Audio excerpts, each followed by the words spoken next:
বাসর ঘরে বউকে বলা আমার প্রথম কথা ছিল। আমার আম্মা আমার জীবনের সব কিছু। আমি হয়তো আমার আম্মার থেকে বেশি কাউকে ভালোবাসতে পারবো না, কিন্তু আমি চেষ্টা করব তোমাকে তোমার জায়গায় সর্বোচ্চ ভালো রাখার, ভালোবাসার। প্লিজ আমার আম্মাকে কোনোদিন কষ্ট দিও না।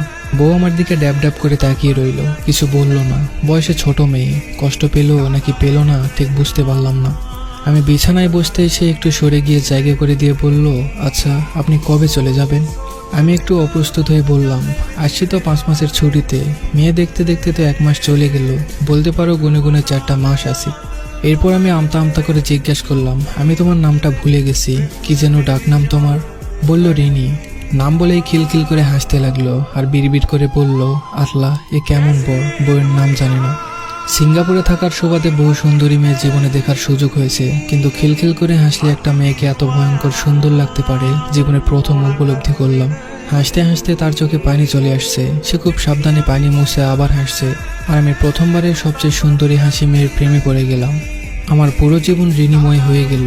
বয়স কম হলেও প্রচণ্ড গোছানো আর মিশুক একটা মেয়ে, পুরো বাড়ির কাছে একা হাতে সামলাতে পারে। আমার মা বোনের আরাম আয়েশের দিন ফিরে এলো।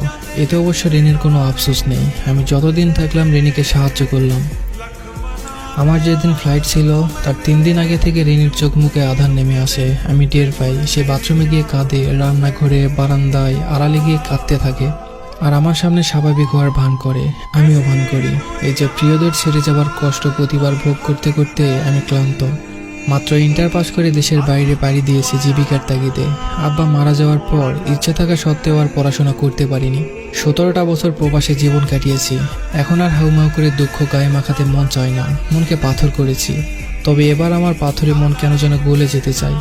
সিঙ্গাপুরে আসার পর প্রতিনিয়তই বাড়িতে কথা হয়, আম্মার সাথে, ছোট বোন রেহানা আর রিনির সাথেও। এবার মনটা কেমন যেন ছটফট হয়ে আছে, কাজে মন বসে না, বারবার বাড়ির কথা মনে পড়ে। মাস 3 পর খবর পেলাম আমার রিনি মা হচ্ছে। খবরটা পেয়েছে আম্মার কাছে। অনেকবার চেষ্টা করার পরেও রিনির সাথে কথা বলতে পারলাম না সেদিন। সে লজ্জায় আমার সাথে কথা বলতে পারছে না। আম্মা হেসে কুটি কুটি হয়ে আর বলে, কেমন পোলাপান মানুষ দেখ, 2 দিন পর মা হইব আর এখন এমন করতেছে। আমি শুনি আর হাসি। আমার ভেতরে আনন্দরা হই হুল্লোড় করছে। জীবনে আসলে টাকার খুব দরকার। আজকে টাকার টান না থাকলে আমি দৌড়ে দেশে চলে যেতাম। আমার লাজুক বইয়ের লজ্জা ফোনে না ভাঙিয়ে তাকে জড়িয়ে ধরে ভাঙাতাম। একটা সময় ছিল ছোট পোশাক পরা বিদেশি সুন্দরীদের উপর চোখ চাইতে না চাইতে চলে যেত, কিন্তু এদেরকে এখন আমার ফ্যাকাশে লাগে। আমার নিজের ভিতর আমি অন্য আমিকে আবিষ্কার করতে থাকলাম। প্রায় খাতা কলম নিয়ে হিসাবে বসি। এখন থেকে আরো খরচ কমাতে হবে নিজের। প্রতিদিন অল্প অল্প করে জমাতে থাকলাম। মোটামুটি একটা সেভিং হলেই দেশে গিয়ে অন্তত 1 মাস থেকে আসবো। আমার 2 চোখ ভরা রঙিন স্বপ্নের মৃত্যু ঘটল সেদিন, যেদিন বাড়ি থেকে ফোন করে বলল আমার সন্তান আর রিনি নাকি পৃথিবীতে আর নেই। পানি ভেঙে যাওয়ার ফলে নাকি এমনটা হয়েছে। নিজেকে বোঝানোর মতো কোনো ভাষা আমার জানা ছিল না। শুধু তখন চিৎকার করে কান্না করতে মন চাইল, কিন্তু সেটাও পারছিলাম না। তখন শুধু আকাশের দিকে তাকিয়ে বললাম, হে আল্লাহ, আমি আপনার ফয়সালাকে মেনে নিয়েছি। আমার অশান্ত হৃদয়কে আপনি শান্ত করে দিন। প্রচণ্ড যন্ত্রণায় আমার দিনগুলো কাটতে লাগলো। উঠতে বসতে সারাক্ষণ রিনির কথা কানে বাজে। যে সময় ও কল দিত ওই সময়গুলো মনের অজান্তেই ফোন হাতে নিতাম। কিসের যেন অপেক্ষা, যেন শেষই হয় না। 3 মাস পর দেশে গেলাম। স্ত্রী সন্তানের কবর জিয়ারত করাটাই আমার মুখ্য উদ্দেশ্য ছিল। রাতে রিনির ফোনটা ঘাঁটছিলাম। হঠাৎ তার মেসেঞ্জার চেক করে দেখলাম একটা আইডিতে রিনি অনেক মেসেজ পাঠিয়েছে, ভয়েস পাঠিয়েছে, কিন্তু ওপাশের কোনো মেসেজ নেই। আইডি কার হতে পারে বোঝার কোনো উপায় নেই, প্রোফাইল লক করা। আমি মেসেজগুলো পড়তে লাগলাম। আমার মা বোনকে নিয়ে শত শত অভিযোগ, শত শত দুঃখ কষ্টের কথা সে লিখে পাঠিয়েছে। রাগ লাগছে, মনে সন্দেহ উকি দিল, সে কি কারোর সাথে পরকীয়ায় জড়িয়েছিল। পরের দিন সকালে আমি টাকা দিয়ে সেই আইডিটা হ্যাক করাই। লগ ইন করে বোকা বনে যাই। ফেক আইডি, কোনো ফ্রেন্ড নেই, রিনি ছাড়া কোনো পোস্টও নেই। লগ ইন ডিটেলস চেক করে বুঝলাম এটা রিনিরই আইডি, আর সে তার কষ্টগুলো আমাকে না বলে এখানে লিখে রেখেছে। অনেক জানা অজানা সত্য আমি জানতে পারলাম। সে আমাকে কেন বলেনি তা বুঝতে আমার আর বাকি রইল না। কতটা অমানবিক আমার মা আর বোন হতে পারে আমি চিন্তাও করতে পারছি না। মেয়েটা নিশ্চয় ভেবেছিল সবচেয়ে বেশি ভালোবাসার মানুষের নামে আমার কাছে অভিযোগ করতে নেই, কিংবা আমাকে সে কষ্ট দিতে চায়নি। অনুতাপ, অনুশোচনা আমাকে ঘিরে ধরল। আমি হাসপাতালে গেলাম, যেখানে রিনি মারা গেছে। অনেক কষ্টে ডাক্তারের সাথে যোগাযোগ করে জানতে পারলাম আসল সত্যটা। রিনিকে প্রথমত দেরিতে হাসপাতালে আনা হয়েছিল, দ্বিতীয়ত আম্মা আর বোন জোর করে নর্মাল ডেলিভারি করাতে চেয়েছিল। মূলত আম্মাকে রাজি করাতে করাতে আরও অনেকটা সময় পেরিয়ে যায়। খুব বাজে শোনালেও আমার অবচেতন মন আমাকে বারবার বলছে, তোর আম্মা তোর বউয়ের খুনি। বাড়িতে এসে আম্মার রুমে গেলাম, আম্মার সামনে বসলাম আর আম্মাকে বললাম, আম্মা, আমার ছোট বোনটার কেন যেন সিজার করেছিল ডাক্তার। আম্মা পানির বক্সটা খুলতে খুলতে বলল, কেন আবার? পানি ভাঙার ডর আছিল, ডাক্তারই তো কইল করতে, আল্লাহ বাঁচাইছে, সময় মতো করা গেছে। আম্মার উত্তরে আমার কলিজায় আগুন জ্বলে গেল। যেটা নিজের মেয়ের বেলায় ভাবতে পেরেছে সেটা রিনির বেলায় পারল না। একজন নারী হয়ে অন্য নারীর প্রতি এতটা অবহেলা। কোনো মতে ধৈর্য ধরে বললাম, আম্মা, আমি কি আপনারে কখনো কষ্ট দিছি, ভালোবাসা কম দিছি? আম্মা এবার একটু অবাক হয়ে বলল, কেন বাজান, কি হয়েছে? এডি কুচকেরে। আমি আম্মার হাত ধরে বললাম, আম্মা, আমি আপনারে এত ভালোবাসি, তাই জানতে চাই আমার দ্বারা আপনি কষ্ট পাইছেন কিনা। আম্মা আমার মাথায় হাত বুলিয়ে বলল, তুই আমার সোনার টুকরা ছেলে, তোর মতো ছেলে যেন আল্লাহ সবার ঘরে ঘরে দেয়।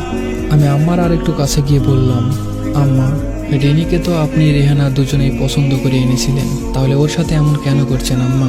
পরে ফোনে কথা বলতে দেখলে এত ডাকাডাকি করতেন কেন বলেন তো? 8 মাসের পথই মানুষটারে দিয়ে কেন ভারী কাজ করাইতেন?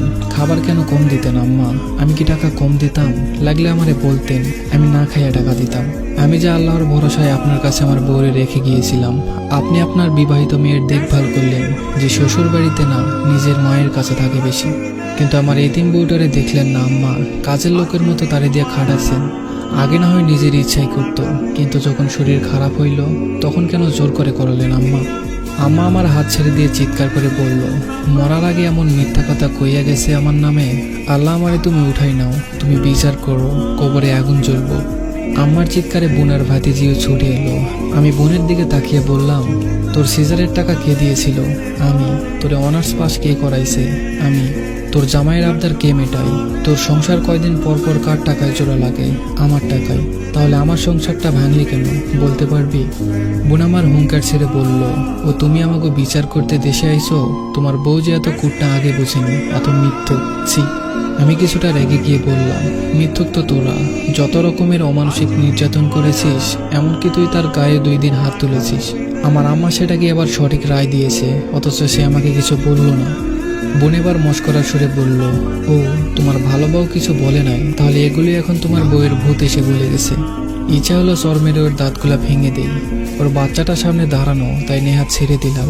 রাগে কিরমির করতে করতে বললাম, নিজে না পড়ে তোকে পড়িয়েছি, তোর উচিত তোর জামাইয়ের অতিরিক্ত চাহিদায় নিজে ইনকাম করে মেটানো, যেহেতু নিজের পছন্দেই বিয়ে করেছিস।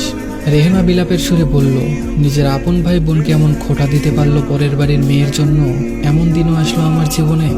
আমি আম্মাকে বললাম, আম্মা, আমি তো সিজারের জন্য টাকা দিয়েছিলাম আলাদা করে, তাহলে আপনি করাইতে চান নাই কেন? আপনারা রেহানার এত আপত্তি থাকার কি আর কোনো কারণ ছিল? আম্মা জোর গলায় বলল, কে কইছে আমরা করাই নাই? ডাক্তাররে আমরা কইছি টাকা যা লাগে লাগুক, অপারেশন করান। হেরা না করিলে আমরা কি করব? খুদাই মিশা দোষ দিবে না। আমার সহজ সরল মিথ্যা আমার কাছে বিষের মতো লাগছে। আমি দীর্ঘশ্বাস ফেলে বললাম, আম্মা, আমি খবর নিয়ে আসছি। সিজারের টাকা আপনি আপনার মেয়ের জামাইকে দিয়েছেন, তার জমি কেনার টাকা শর্ট পড়ায়। আপনি আপনার মেয়ের সংসার বাঁচালেন আর আমার সংসারটা ভেঙে দিলেন। আমার মাসুম বাচ্চাটারে মেরে ফেললেন। এ আপনার কেমন বিচার আম্মা? আম্মা কাঁদো কাঁদো গলায় বলল, হায়াত মৌত আল্লাহর হাতে, তুই আমারে দোষ দিতে পারিস না। কোথায় যেন হাদিসটা পড়েছিলাম, তুমি তোমার বাবা মায়ের সাথে তর্ক করো না, এমনকি তাদের জুতোর সাথেও না, যদিও বা তুমি সঠিক হও। নিজেকে সামলে নিয়ে আম্মার দিকে তাকিয়ে শান্তভাবে বললাম, আল্লাহ বলেছে চেষ্টা করতে, আপনি এবং আপনারা করেন নাই, বরং আরো খারাপ করেছেন। তারে তিলে তিলে শারীরিক মানসিক যন্ত্রণা দিয়ে মেরেছেন। সে যদি আমাকে নালিশ করত তাহলে সত্য মিথ্যা মিশানোর সুযোগ ছিল, কিন্তু যে মানুষ নিজের সাথে কথা বলে তার মিথ্যা বলার দরকার হয় না।